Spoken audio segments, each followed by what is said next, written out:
السلام علیکم دوستو، آج میں آپ کی خدمت میں تازہ ترین ویدر رپورٹ کے ساتھ حاضر ہوں۔ تو میں آپ کو بتاتا چلوں، پاکستان میں تیز اور طوفانی بارشوں کا چوتھا راؤنڈ تیزی سے داخل ہو رہا ہے، جو پاکستان کے مختلف علاقوں میں تیزی سے تباہی مچا رہا ہے۔ تو یہ سلسلہ پاکستان کے کن کن علاقوں کو متاثر کرے گا، تو اس حوالے سے میں آپ کو مکمل تفصیل سے آگاہ کرنے والا ہوں اس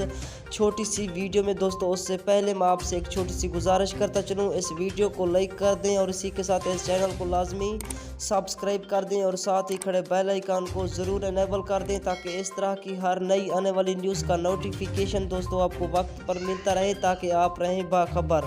تو دوستو، میں آپ کو بتاتا چلوں، محکمہ موسمیات نے کہا ہے کہ یہ تیز اور طوفانی بارشوں کا سلسلہ ہفتے کے روز تک جاری رہے گا۔ جی ہاں ناظرین، میں آپ کو بتاتا چلوں، محکمہ موسمیات کا کہنا ہے کہ آئندہ 24 گھنٹوں کے دوران کشمیر، گلگت بلتستان،